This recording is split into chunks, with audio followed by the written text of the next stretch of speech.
Panutan kita Habib Muhammad Rizki Syekh Syihab, mudah-mudahan beliau selalu dijaga oleh Allah Subhanahu wa taala, dimenangkan perjuangannya, dijaga zahir batinnya, dijaga keluarga beliau dan semua para alim ulama, mudah-mudahan selalu dimenangkan perjuangannya oleh Allah. Amin ya rabbal alamin. Kita mintakan langsung kepada imam besar kita. Takbir! Takbir! Sallu ala Nabi.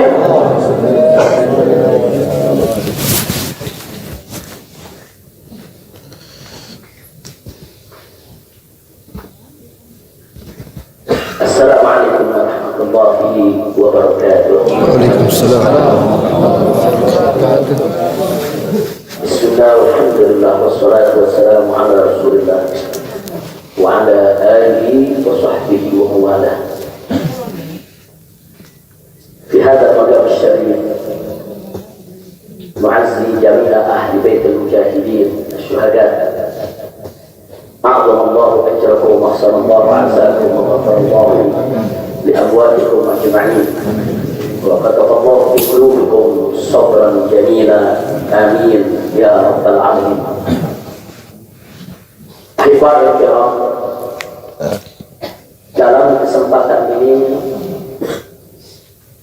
saya ingin menyampaikan beberapa poin penting untuk segenap keluarga para syuhada, segenap pengurus Dewan Pimpinan Pusat Front Pembela Islam, segenap laskar, aktivis dan simpatisan Front Pembela Islam, bahkan untuk seluruh rakyat dan bangsa Indonesia. Yang pertama, bahwa keterangan pers secara resmi yang sudah dikeluarkan oleh Dewan Pimpinan Pusat Front Pembela Islam tentang kronologis penembakan yang terjadi isinya adalah benar. Sekali lagi saya sampaikan, kronologis yang sudah dibuat dan seterluaskan oleh Dewan Pimpinan Pusat Front Pembela Islam, saya memberikan kesaksian sebagai salah satu saksi korban yang ada dalam kejadian bahwa isi keterangan pers itu benar. Yang kedua, yang ingin saya sampaikan di sini bahwa pada saat kejadian tidak ada satupun di antara kami, baik saya dan keluarga maupun seluruh laskar pengawal yang begitu setia, yang mengira kalau yang melakukan pengejaran, mepet, mengganggu adalah dari kepolisian. Sama sekali kami tidak pernah menduga, kami tidak pernah mengira, apalagi kami menuduh. Yang kami tahu, mereka adalah orang-orang jahat yang ingin mencelakakan kami, dan jumlah mereka bukan 1, 2, 3 mobil. Banyak sekali mobil saling silih berganti, berupaya untuk maju ke depan, untuk bisa sampai ke mobil Habib Hanif yang persis ada di belakang saya, bahkan untuk bisa mencapai mobil saya yang ada di depan. Tapi dengan gagah luar biasa, para syuhada kita, laskar-laskar pengawal yang paling belakang ini, sudah ada 2 mobil, luar biasa. Mereka cerdas, mereka brilliant, mereka berani. Mereka dengan begitu luar biasa mengendalikan situasi dan kondisi, sehingga para penjahat tadi tidak satu pun yang berhasil untuk mencapai hal. Bukan bagaimana sigapnya mereka, cerdasnya mereka, pintarnya mereka, beraninya mereka tanpa senjata. Itu kedua yang ingin saya sampaikan. Dan poin ketiga, bahwa tuduhan kalau pengawal kami dipersenjatai adalah fitnah besar, bohong besar, sehingga ada satupun pengawal kami yang dipersenjatai, karena kami tidak pernah mengira sekali lagi kalau kami akan diperlakukan seperti itu.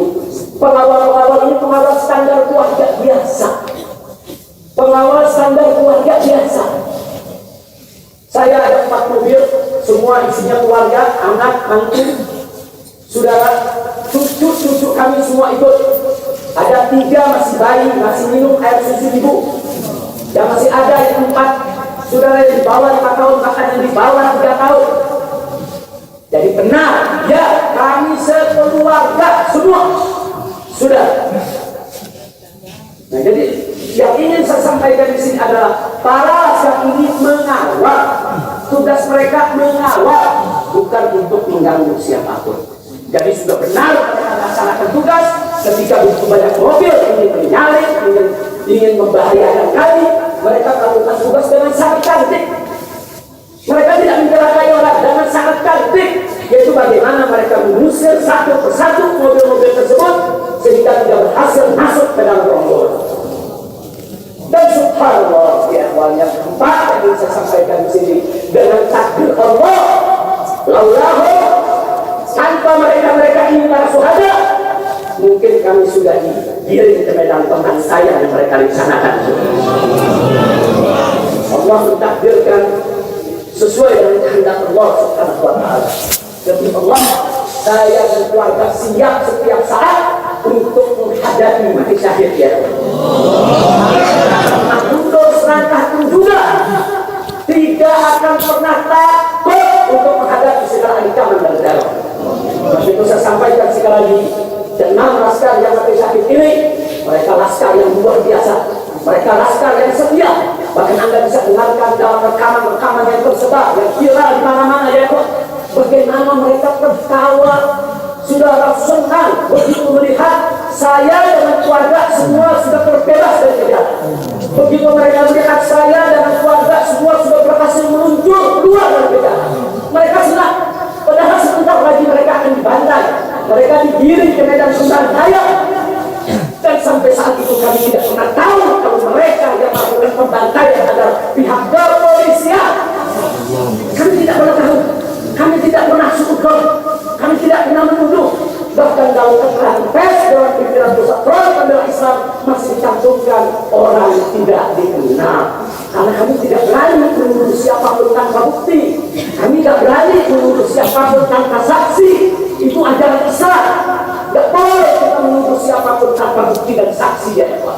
Tapi subhanallah, tak kalah dari pagi sampai siang, kami kerahkan laskar-laskar Kerawang dipimpin oleh pimpinannya masuk ke setiap rumah sakit di wilayah Kerawang, masuk ke setiap kantor polisi, saudara, di Kerawang, menyapu bersih itu jalan tol, saudara, setiap rest area didatangi semua dalam rangka untuk mencari para syuhada ini. Di mana mereka? Di mana mereka? Tapi subhanallah, akhirnya Allah buka mulut yang membantai, saudara. Allah buka mulut mereka. Allah buka mulut mereka, saudara. Tidak bisa mereka sembunyikan, saudara. Allah Maha Kuat, Allah Maha Besar, Allah buka siang itu Kapolda Metro Jaya mengaku, ya, kalau para penyerang, para penyegar, para penyumbang, saudara, yang kami semua juga mereka bajingan penjahat, saudara, yang ingin mencelakai kami, ternyata diakui sebagai bagian daripada penyelidikan, bagian daripada penyidikan Polda Metro Jaya. Bukan kami yang menuduh, mereka yang mengaku, ya Pak. Kalau mereka menutup mulut, tidak pernah mengaku, sampai kapanpun kami tidak akan pernah tahu, ya Pak. Subhanallah, Allah, hanya hitungan jam, saudara, Allah buka mulut mereka. Padahal kalau mereka bertutup seumur hidup pun kami tidak tahu. Tapi Allah Maha tahu, Allah Maha berkehendak. Allah buka mulut mereka, saudara. Allah buka pengakuan mereka, saudara, sehingga sekarang menjadi terang benderang siapa para pelaku penjahat itu, saudara. Ini poin-poin penting yang ingin saya sampaikan. Dan semalam saudara, kita sudah membentuk tim untuk memeriksa secara utuh bagaimana kondisi daripada 6 jenazah syuhada kita. Saya sudah mendapatkan laporannya secara lengkap. Nanti pada saat yang tepat akan kita adakan siaran pers secara nasional, dan saya sampaikan kepada semua, seluruh bangsa dan rakyat Indonesia, kami akan menempuh jalur hukum secara prosedur. Kami akan kejar siapapun yang terlibat dalam pembantaian ini. Kami tidak akan biarkan mereka tidur tenang.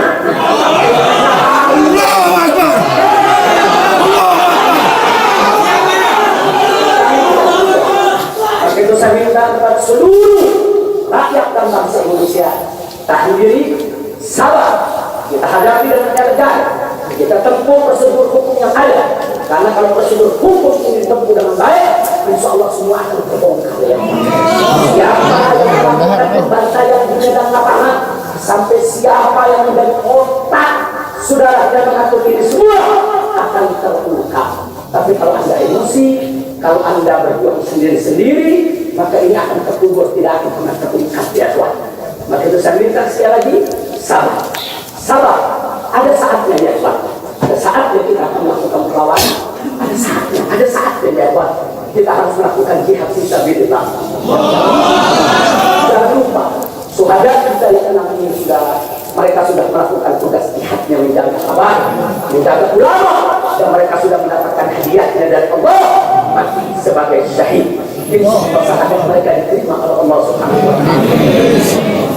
Dan sengaja memang kami meminta bantuan dari keluarga masing-masing untuk bisa mereka dimakamkan di pondok pesantren atau ulama Saleh ini. Akan tapi salah satu daripada syuhada kita atas meminta keluarga mereka, ibundanya yang begitu cinta kepada sang anak ya Tuhan, dibawa ke rumahnya dan dikubur di rumahnya. Jadi sekali lagi, mudah-mudahan semua syuhadanya mengambil diterima.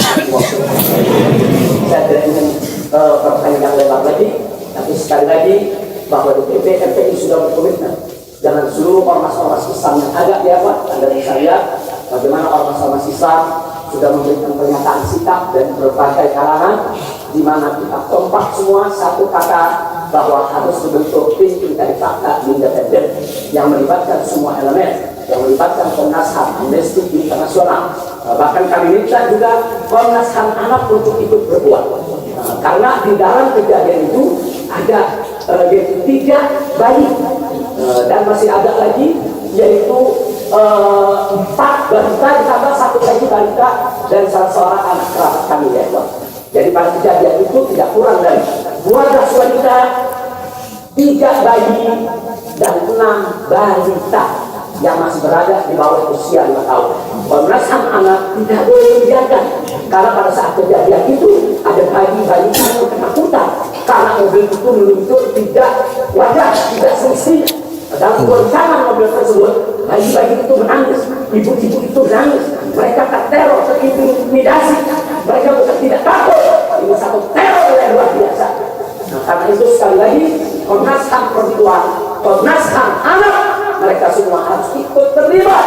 Tidak boleh ketidakadilan, tidak boleh kebolehan semacam ini dibiarkan terjadi di negara Kesatuan Republik Indonesia. Kalau hari ini kejadian sadis brutal seperti ini bisa menimpa saya dan keluarga, bisa menimpa 6 syuhada ini ya Tuhan, maka kalau dibiarkan besok akan bisa menimpa siapa saja warga negara Indonesia di negeri ini. Maka itu saya ajak semua elemen bangsa ini, dari mulai presidennya, DPR-nya, dan seluruh institusi kenegaraan terlibat, yaitu secara bersama-sama untuk mengungkap fakta yang sebenarnya apa yang terjadi di balik semua ini. Itu saja yang bisa saya sampaikan. Sekali lagi ya Tuhan, malam itu saya dan keluarga keluar lewat dari jam 10 malam. Kenapa kami lewat dari 10 malam? Karena kami pikir kalau keluar jam 7 atau ba'dal maghrib banyak krodit macet di jalan ya Tuhan. Nah, lewat dari jam 10 supaya jalan ada sengkang. Nah, kami harap sekitar jam 12 atau lewat kami sudah sampai di tujuan. Tujuan kami suatu tempat peristirahatan yang memang cocok buat kesehatan. Kami sedang membutuhkan sedikit waktu lagi untuk memulihkan yaitu tenaga kami, kesehatan kami. Dan selain itu juga, saudara kami tidak pernah menyangka kalau perjalanan kami malam itu sebetulnya sudah direncanakan oleh pihak lain untuk dikirim ke medan pembantaian. Kami tidak pernah menyangka dan kami tidak pernah menduga. Tujuan kami hanya ke tempat peristirahatan, sehingga kalau jam 12 atau setengah 1 kami sudah sampai, kami beristirahat dan sungguh kami punya pengajian keluarga, baca Al-Quran, baca hadis, baca zikir, hanya khusus untuk keluarga kecil kami saja, untuk anak, menantu, cucu, dan untuk sister yang menemani cucu-cucu kami, itu juga untuk beberapa anggota kerabat kami. Jadi kami tidak pernah menyangka acara yang sebetulnya begitu sederhana, indah, saudara, ternyata sedang dikirim ke medan pembantaian. Dan subhanallah, akhirnya kami semua selamat. Berkat apa? Dengan takdir Allah, berkat perjuangan ke-6 syuhada ini. Tanpa perjuangan ke-6 syuhada ini, mungkin kami saat ini tidak bertemu Anda lagi di sini. Maka itu saya sampaikan sekali lagi kepada keluarga para syuhada, keluarga para syuhada, Anda semuanya harus bersabar kepada Allah Subhanahu wa Ta'ala, ridho kepada keputusan Allah, dan jangan khawatir. Keluarga Anda yang kembali kepada Allah ini mati sebagai syahid, Allah akan masukkan mereka ke dalam surganya. Allah akan berikan kepada mereka kelak syafaat untuk menolong seluruh anggota keluarga, bisa dimasukkan ke dalam surga. Itu saja yang saya sampaikan. Kita jangan menunda lagi, langsung kita sholat jenazah saat ini. Sudah untuk 6 syuhada. Silakan anggota keluarga di shock pertama ini kan Ustaz Rafiq, selamat datang. Silakan Dr. Hekal Hasan.